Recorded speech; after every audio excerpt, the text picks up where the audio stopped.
Bank resolution act 2006 বাতিল করা উচিত বলে আমি মনে করি। কারণ আমাদের মাননীয় অর্থমন্ত্রী তিনি বলেছেন, আমি এবারে বক্তব্য দেখছিলাম আগে তিনি বলেছেন জানলাটা খোলা রাখা হয়েছে। তো সেই জানলা দিয়ে যে আসলে এসালাম ঢুকে যাচ্ছে এইটা তো আমরা বুঝতে পারিনি। আলহামদুলিল্লাহ রাব্বিল আলামিন, আসসালাতু ওয়াসসালামু আলা রাসূলিল কারীম ওয়া আলা আলিহি ওয়া সাহবিহি আজমাইন। মাননীয় স্পিকার, আপনাকে অনেক অনেক ধন্যবাদ। আমরা বাজেট নিয়ে আলোচনা করছিলাম। সরকারি দল বিরোধী দলের পক্ষ থেকে নরম গরম প্রচুর আলোচনা হচ্ছে, আমরা অনেক কিছু শিখছি। তো এখন আমাদের দেখা দরকার যে দেশের অর্থনৈতিক সেক্টরগুলো কি অবস্থা। দেশের অর্থনৈতিক সেক্টরের সবচেয়ে বড় সোপান হলো ব্যাংক। মাননীয় স্পিকার, সরকারি ব্যাংকের আপনার এনপিএল সেটা হলো দাঁড়াচ্ছে হলো 45.85%, এটা মার্চের হিসাব। আর বেসরকারি ব্যাংকের যেটা নন পারফর্মিং লোন সেখানে 30.11% মার্চের হিসাব। অল টুগেদার 5,88,704 কোটি টাকা। অর্থাৎ ব্যাংক সরকারি বেসরকারি মিলে আমাদের অবস্থা খুবই খারাপ।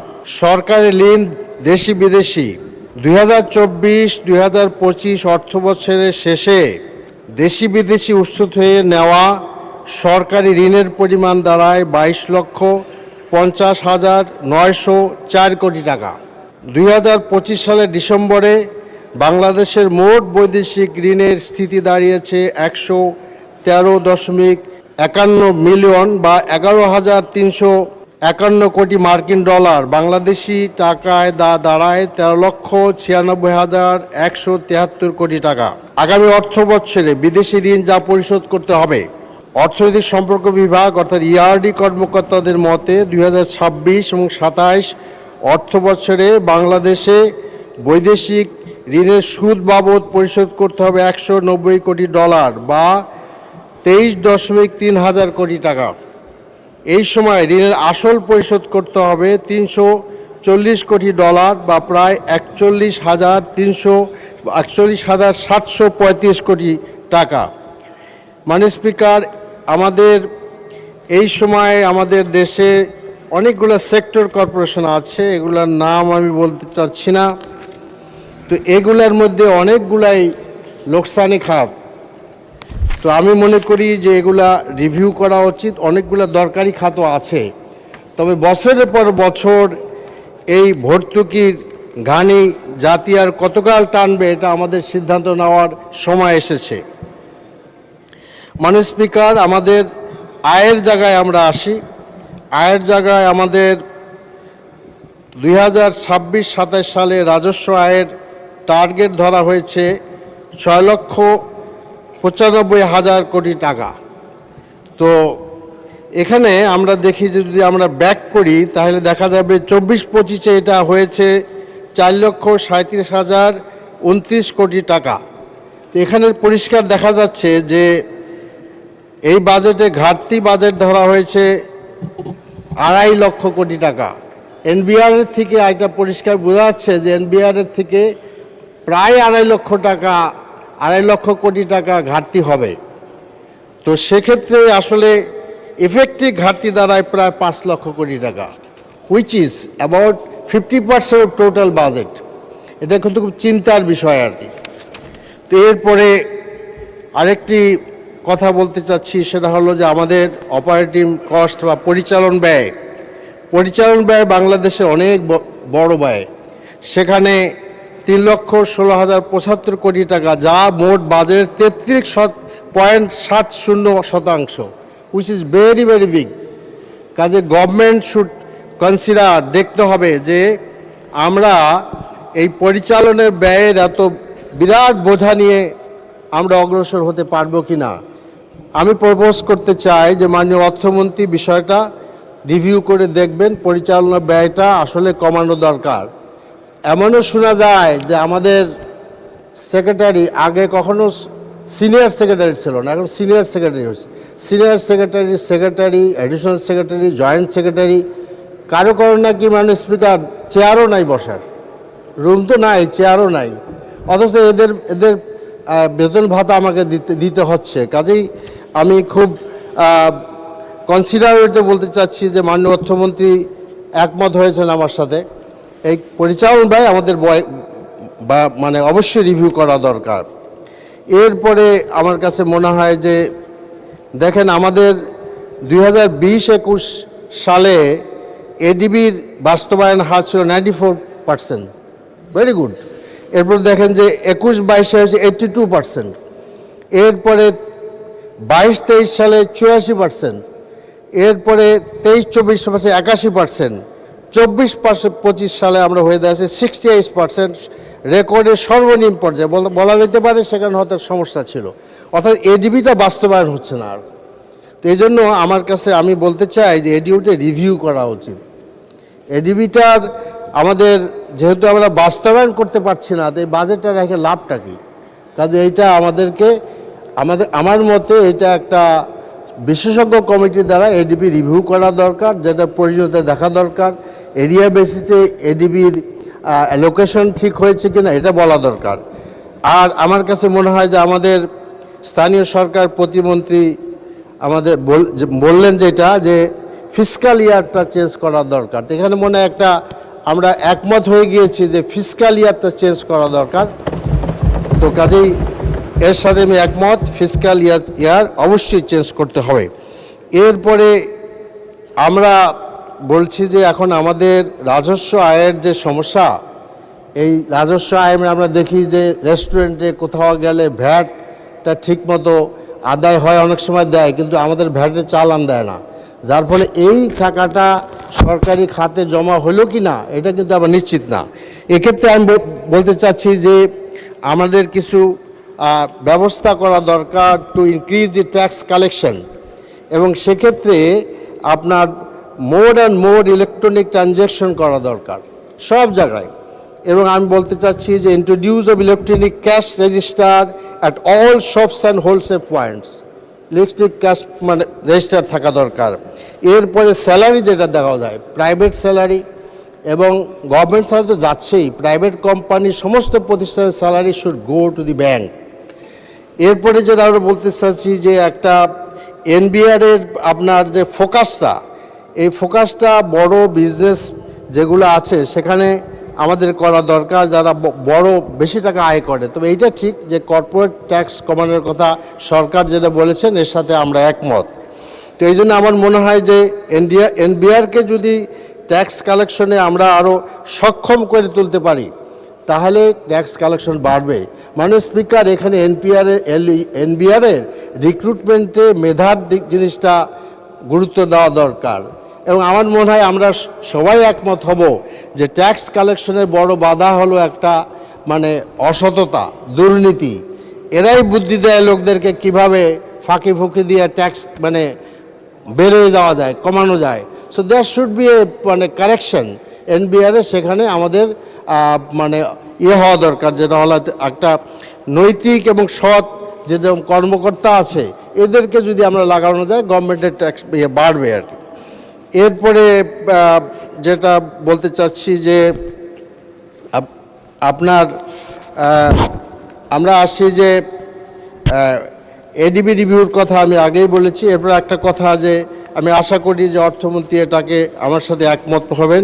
এখানে আমাদের মাননীয় এক সংসদ সদস্য মনসুর সম্ভবত ঢাকা বিশ্ববিদ্যালয়ে ছিলেন, তিনি বলেছেন সাইকেল পার্টসের ট্যাক্স কমানো দরকার, কারণ আমাদের যে সব খাতে রপ্তানি হয়, সাইকেল রপ্তানি হয়, তো পার্টসের দাম যদি এখানে বাড়ায় দেওয়া হয় তো সাইকেল রপ্তানির ক্ষেত্রে বাধা সৃষ্টি হবে। তো সেই জিনিসটা আমাদের দেখা দরকার।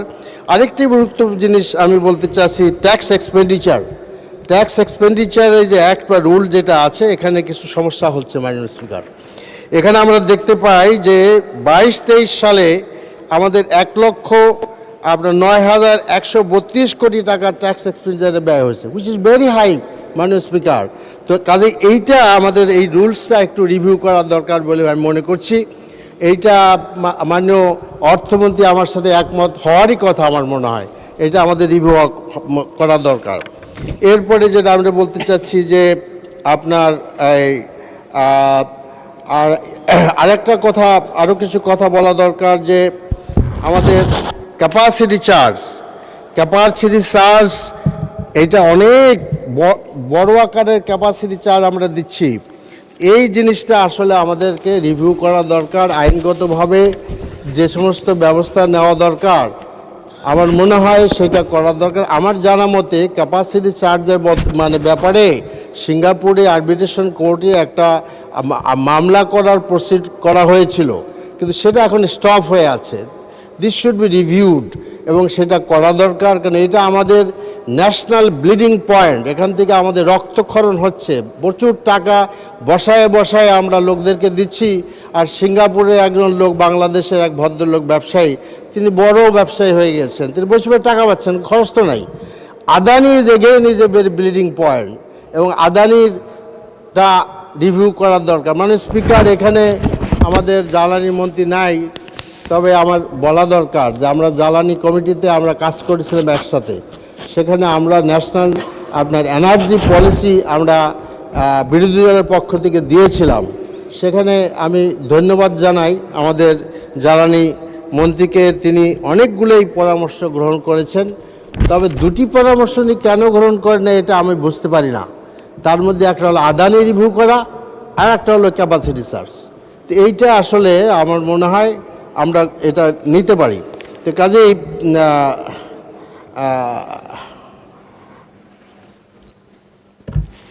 একই কথা, ট্যাক্স একই কথা।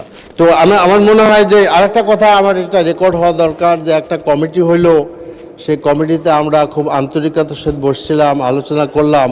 কমিটির রিপোর্ট মাননীয় স্পিকার যখন প্রণয়ন করা হয়, আমরা সুযোগ পাইনি ওখানে অংশগ্রহণ করার জন্য। ইনশাআল্লাহ ভবিষ্যতে পাবো আর কি। মাননীয় স্পিকার, তারপরে যেটা আমি বলতে চাচ্ছি যে দেশের আইন শৃঙ্খলা পরিস্থিতি, কারণ দেশের অর্থনৈতিক অবস্থা যদি ভালো করতে হয়, তাহলে আইন শৃঙ্খলা পরিস্থিতি যদি খারাপ হয়, তাহলে দেশের অর্থনৈতিক অবস্থা ভালো হওয়া কিছুতেই সম্ভব না। তো সেক্ষেত্রে আমি একটু আইন শৃঙ্খলার পরিস্থিতি আপনি যদি অ্যালাউ করেন আমাকে, আমি বলতে চাচ্ছি যে তো আপনার আইন শৃঙ্খলা পরিস্থিতিটা কি অবস্থা?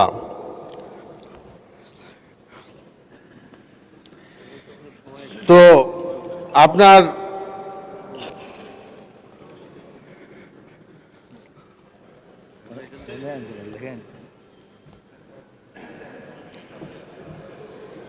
যাই হোক, তো আমার মনে হয় যে আমাদের মাননীয় গতকালকের গত পরশু যে লক্ষ্মীপুরের ঘটনা, এর থেকে বোঝা যাচ্ছে দেশের আইন শৃঙ্খলা পরিস্থিতি। এখানে খুন, ধর্ষণ, এগুলার পরিমাণ অনেক বেশি। 28শে অক্টোবর একটি বিরাট ব্যাপার, 2006 সালের স্বৈরাচারী সরকারের হাসিনার নেতৃত্বে পল্টনে জামাত শিবিরের কর্মীদেরকে নির্মমভাবে হত্যা করা হয়েছে। সেই মামলাটার সমস্ত নথিপত্রকে গায়েব করা হয়েছে এবং মামলাটা নাই। আমি আপনার মাধ্যমে স্বরাষ্ট্রমন্ত্রীকে বলতে চাই যে মেহরবানি করে এই মামলাটা রিভাইভ করুন। এটা দেশের জন্য কলঙ্ক। বিদেশেও গেলে লোকেরা এটার ব্যাপারে আমাদের প্রশ্ন করে, এটা কোন দেশ যেখানে সাপের মতো লোকদেরকে হত্যা করা হয় এবং তাদের মরদেহের উপরে তারা নৃত্য করে। এরপরে আরেকটি কথা আমি বলতে চাচ্ছি যে ওয়াশিং মেশিন। মাননীয় স্পিকার, এই ওয়াশিং মেশিন খুব ইম্পর্টেন্ট হয়ে দাঁড়াইছে। এটা আমার দুটি কথা বলতেই হয় আর কি। তো আমাদের বাবু গয়েশ্বর রায় তো নাই, চলে গেছেন। না, উনি মন্ত্রী না, মন্ত্রী হইতেও পারে, মাননীয় সংসদ সদস্য বাবু গয়েশ্বর রায়।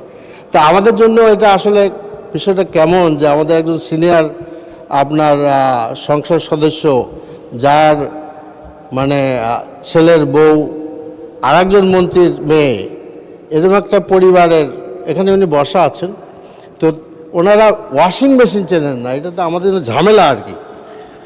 তো এটা কি করা যায়, আপনি একটা ফয়সলা করেন আর কি। আর একটা কথা বলতে চাচ্ছি যে আসলে এটা নিয়ে এত আলোচনা কেন হচ্ছে। এখানে আমাদের মাননীয় চিফ হুইপ সাহেব আছেন।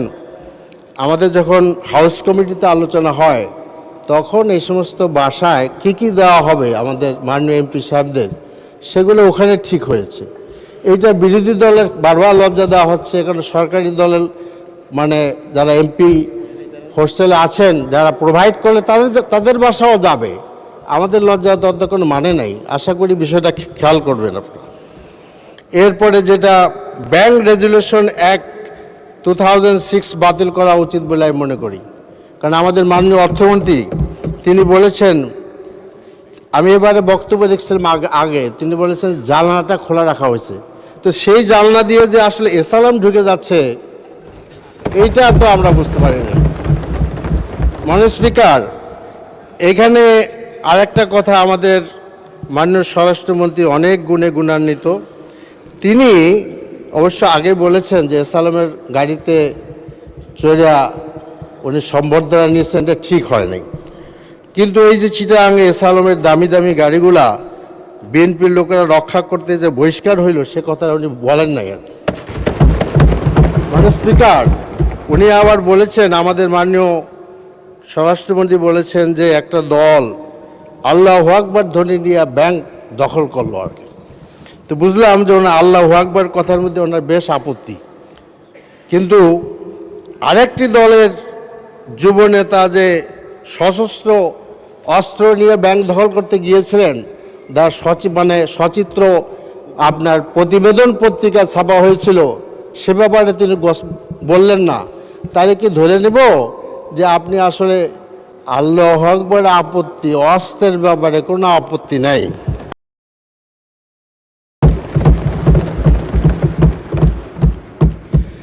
এরপরে যেটা বলতে চাইছি, জুলাই সনদ।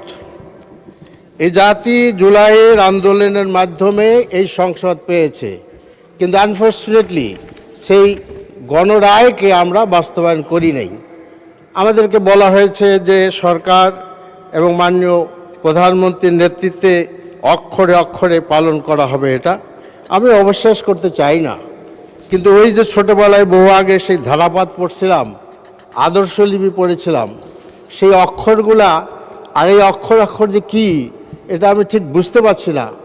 কাজে আমার মনে হয় যে অবিলম্বে গণ রেফারেন্ডাম যেটা হয়েছে সেটা যেখানে প্রায় 70% লোকেরা আপনার ভোট দিয়েছে, এটা অবশ্যই বাস্তবায়ন করা দরকার। এরপরে যেটা বলতে চাচ্ছি, চাঁদাবাজির কথা, মানে এটার ভলিউমটা কোথায় গিয়েছে মাননীয় স্পিকার, যে একজন মাননীয় সংসদ সদস্যের ছেলে চাঁদাবাজিতে গ্রেপ্তার হইল। আমি ভাবলাম যে বাহ, শুভবুদ্ধি নিশ্চয়ই উদয় হয়েছে, নাহলে গ্রেপ্তার করা তো সোজা কথা না। মাননীয় এমপি সাহেবের ছেলে পরের দিন দেখলাম মুচে লেখা দিয়ে ছাড়ে দিছে। এবং তাতে কি হবে, যারা সারা দেশে এই চাঁদাবাজি করতেছে তারা বলবে যে হ্যাঁ চাঁদাবাজি করো, একটাই শাস্তি, মুচে লেখা দিতে হবে। মুচে লেখা যদি দিতে পারো তাহলে মুক্তি পেয়ে যাবা। আমার এলাকায় কারণ বাজার, ফার্মগেট, শিল্পাঞ্চল, এই সমস্ত জায়গায় চাঁদাবাজি এখন ন্যাশনাল টকে পরিণত হয়েছে। জি জি জি জি আমাদের এইখানে আমি আগেও বলেছি, বহু জায়গায় কারণ বাজারে এবং ফার্মগেটে এবং শিল্পাঞ্চলে চাঁদাবাজি আগেও সরকারি দলের লোকেরা করেছে, এখনও সরকারি দলের লোকেরা করে মানুষ। এবং আমি মনে করি যে এটা স্বরাষ্ট্রমন্ত্রীর প্রাইম রেসপন্সিবিলিটি এই চাঁদাবাজদেরকে ধরা। চাঁদাবাজদের কোনো দলের লোক না মানুষ। যদি চাঁদাবাজদেরকে ওন করা হয় সেটা ভুল করা হবে, সে চাঁদাবাজকে ধরা হোক। এরপরে যেটা বলতে চাচ্ছি যে আজকে আমাদের এই ঢাকা শহরে অনেকগুলো সমস্যা আছে, তার মধ্যে জলবদ্ধতা বড় একটি সমস্যা। আমাদের এই যে আমার বাসার খুব কাছে এই যে আমাদের ভিভিআইপি রোড, এই যে আমাদের বিজয় সরণির থেকে এইখানে যদি বৃষ্টি হয় অথবা 27 নম্বরে যান ধানমন্ডিতে, আপনি রাস্তায় বেরোতে পারবেন না, মাজা পানি, এবং এই পানিগুলো নোংরা পানি। কাজে এইটার ব্যবস্থা করা দরকার। জলবদ্ধতার অবস্থা এমন খারাপ যে আমাদের মাননীয় প্রধানমন্ত্রীর যে কার্যালয় আছে মাননীয় স্পিকার, এই কার্যালয়ের সুয়েজ লাইনটা হলো আমাদের হাতিঝিলের সাথে, এবং এখানে আমাদের শাহিনবাগ এলাকায় যে পাগলা মাজার ইয়ে আছে, এখানে রেলওয়ের একটি বিষয় আছে। এইখানে অবস্থা এরকম হয়, যখন বর্ষা হয় মানুষের হাঁটু পানি হয়। তা আমি রেলওয়ে মন্ত্রীর সাথে আলাপ করেছি, তিনি আমাকে আশ্বাস দিয়েছেন, আমি 2টা ডিও দিয়েছি ওনাকে, এ ব্যাপারে, এবং ইজ ভেরি কাইন্ড যে উনি আমি বলেছেন যে অচিরেই এটা দেখবো এবং আশা করি এটা সমস্যার সমাধান হবে। এরপরে চাঁদাবাজের অনেক নতুন নতুন সেক্টর চালু হয়েছে মাননীয় স্পিকার। এখন যে ব্যাটারি চালিত রিক্সা আছে, এগুলো আমাদের শিল্পাঞ্চলে আপনার রাস্তার থেকে সরাসরি লাইন টেনে ব্যাটারি চার্জ দেওয়া হয়, এগুলোর থেকে টাকা নেওয়া হচ্ছে, এগুলো সরকারি দলের লোকেরাই করে মাননীয় স্পিকার। তো এরপরে আপনার এখানে পানির সমস্যা আছে এবং ওয়াসার পানি ঢাকাতে দুর্গন্ধময়, পানি ব্যবহার করা যায় না, ওই দুর্গন্ধময় পানিও লোকেরা পায় না। আশা করি এটা দেখা হবে। গ্যাস সমস্যা বিরাট সমস্যা ঢাকা শহরে, আমাদের এলাকার লোকেরা গ্যাস পাচ্ছে না। এরপরে আরেকটি কথা, যে এই কোরবানির ঈদের মাত্র 2 দিন বা 3 দিন আগে আমার বাসার কাছে যে কলমিলতা মার্কেট, সেখানে আগুন দিয়ে পুড়ে গেল আর কি। আমরা সবাই গেলাম বিভিন্ন সাহায্য সহযোগিতা নিয়ে, কিন্তু সিটি কর্পোরেশনের মার্কেটে আমার জানা মতে সিটি কর্পোরেশনের সহযোগিতা এখন পর্যন্ত পাওয়া যায় নাই। মাননীয় স্পিকার, এটা কি এই জন্য যেটা আমার বাসার কাছে বা আমার এরিয়ার মধ্যে, এই জন্য কি পেলাম না? অতি ক্ষুদ্র ব্যবসায়ী লোকেরা সেখানে ব্যবসা করে, ঠিক ঈদের আগে যখন তারা মালপত্র উঠাইলো তখন এগুলো পুড়ে গেল আর কি। এরপরে আমার গণভবন এলাকা, এই যে এখান থেকে আমাদের জাস্ট কিচেন লেক এগুলো পার হলে যে গণভবন এলাকা, আমাদের এই সংসদের বহু কর্মচারী সেখানে থাকে, ছোট বড়, কিন্তু ওই আর্লি 62-তে করা এই গণভবন এরিয়ার বাসাগুলোর অবস্থা খুবই খারাপ। আমি বিনীত অনুরোধ করবো এই বাসাগুলো অতি জরুরিভাবে সংস্কার করা দরকার, রাস্তাঘাটের অবস্থাও খুব খারাপ। এরপরে আমাদের আসি স্বাস্থ্যের কথা। আমাদের অতি প্রেস্টিজিয়াস হাসপাতাল নিটোর হাসপাতাল, নিটোর একটা অর্থোপেডিক হাসপাতালে পরিচিত। মাননীয় স্পিকার, এখানে কোনো সিটি এমআরআই নাই। আমাদের মাননীয় আপনার সমাজ কল্যাণ মন্ত্রী, who is a very renowned urologist, আমি জানি তাকে, আপনি তাকে জিজ্ঞেস করেন, আরও ডাক্তাররা আছে। একটা অর্থোপেডিক হাসপাতালে যদি সিটি এমআরআই না থাকে, এটা কী করে কাজ করে? প্রায় 2500-2800 রুগী থাকে। আমি শুনেছি ওখানে একবার গিয়েছিলাম যে ওখানে নাকি ডায়াথার্মিকগুলো কাজ করে না, অ্যানেস্থেসিয়া মেশিন নাকি কাজ করে না, কিন্তু আপনার সারা হেলথ সেক্টরের মেনটেন্যান্স অবস্থা খুবই করুণ অবস্থা। এবং আমাদের জানা মতে প্রায় 700 শিশু মারা গেল এ পর্যন্ত কোনো হাসপাতাল বন্ধ হয়েছে, তাদের লাইসেন্স বাতিল হয়েছে। সরকারি হাসপাতাল লাইসেন্স বাতিল হয় না মাননীয় স্পিকার, বাতিল হয় হলো আদ্দিন হাসপাতালেরটা। তো কাজেই আমার মনে হয় যে এই জিনিসটা দেখতে হবে। আরেকটি গুরুত্বপূর্ণ বিষয় বলতে চাচ্ছি, বলবো কি না তাও ভাবছি আর কি, বলবো নাকি মাননীয় স্পিকার? 6 মিনিট 44 সেকেন্ড আছে আপনার। আমি বলবো। আচ্ছা, সেটা হলো যে শুনতে পারলাম যে বিরোধী দলের এমপির যদি ডিও নিয়ে যাওয়া হয়, ওটা নাকি আমলে দেওয়া হবে না। তো কাজেই তো আমার মনে হয় যে ইশারা কাফি হয়, কাজে ওইটা আমাদের মাননীয় প্রধানমন্ত্রী এখানে আছেন, তিনি এটা সংশোধন করবেন, এই আশা আমি বললাম। তো এরপরে কর্মসংস্থানের জন্য আমার মনে হয় আমাদের দূতাবাসগুলোকে ব্যাপকভাবে অ্যাসাইনমেন্ট করা উচিত বৈদেশিক কর্মসংস্থানের জন্য। তামাক চাষে জমি বরাদ্দ দেওয়া সংক্রান্ত ইন্টারিম সরকার একটি আইন করেছিলেন বিধিনিষেধ, সেটাকে ক্যারি অন করা হয় নাই। এরপরে খুচরা দোকানদারের উপরে কর বসানোর কথা আলোচনা হয়ে গেছে, সেটা আরও বলতে চাচ্ছি না। আর পাচারকৃত অর্থ ফেরত আনার ব্যাপারে সম্ভবত এটার একটা উদ্যোগ নেওয়া হয়েছে বলে আমি জানি, সেটা করে স্ট্রেনথেন করা উচিত। এরপর ব্যাংকিং সেক্টর সম্পর্কে দু একটি কথা বলতে চাচ্ছি, যে আমাদের মনে হয় যে আমার কাছে যে this is the only central bank of the world যেখানে একজন ঋণগ্রস্ত লোককে ব্যাংকের গভর্নর বানাচ্ছে। মাননীয় স্পিকার, আপনি পৃথিবীতে কোথাও পাবেন না, আমি কোয়ালিটির কথা আলোচনায় আনছি না, ঋণগ্রস্ত লোক কীভাবে সেন্ট্রাল ব্যাংকের গভর্নর হয়। ইসলামী ব্যাংক ঘুরে দাঁড়াইছিল, কিন্তু আবার সেখানে পরিবর্তন আনা হলো। তো বলা হলো যে শেয়ার ইজ শেয়ার, কিন্তু শেয়ার যে কিভাবে আসলো সেটা দেখতে হবে না। এই যে আপনার আমাদের মাননীয় স্বরাষ্ট্রমন্ত্রী বললেন যে ইবনে সিনার শেয়ার দ্বিগুণ না তিন গুণের কথা বলেছেন বিক্রি করা হয়েছে। আমি ইবনে সিনার 3 গুণ বলেছিল উনি। ইবনে সিনার এক্সিকিউটিভ ডাইরেক্টর ছিলাম, 45 বছর ওখানে আমি কাজ করি। This is a totally false statement. Check করেন, ওটা রেকর্ড আছে।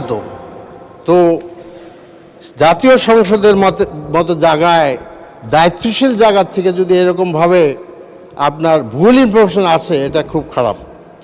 এরপরে একটি তথ্য দেওয়া আছে আরডিএস ইসলামী ব্যাংকের ব্যাপার। সেখানে আমাদের মাননীয় স্বরাষ্ট্রমন্ত্রী বলেছেন এই প্রকল্পের আওতায় 22,000 কোটি টাকা বিতরণ করা হয়েছে। আগে 11,000 কোটি টাকা দেওয়া হয়েছিল। 5ই আগস্টের পর নির্বাচনী বৈতরণী পার হওয়ার জন্য আরও 11,000 কোটি টাকা দেওয়া হয়েছে। যেসব টাকার কোনো হদিস নেই, সেই সব টাকার কোনো হদিস নেই, কিন্তু ব্যাংকের সর্বশেষ বার্ষিক প্রতিবেদনের তথ্য বলছে আরডিএস প্রকল্প মোট ঋণ স্থিতি স্বরাষ্ট্রমন্ত্রীর দাবির 3 ভাগেরও 1 ভাগের কম।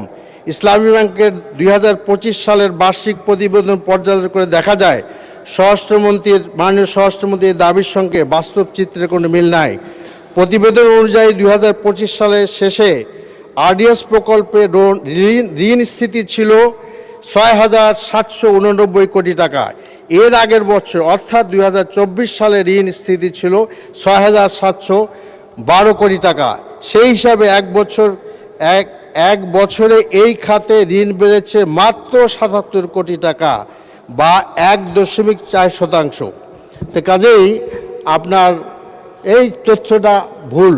এখন উনি বললেন কেন এরকম দায়িত্বশীল জায়গা থেকে? এই জিনিসটার ব্যাপারে আমি যেটা বলতে হয় যে আসলে মানুষ যেখানে থাকে যেভাবে চিন্তা করে, অন্যের জন্য এরকম চিন্তা করাটা স্বাভাবিক, এটা ভালো আর কি।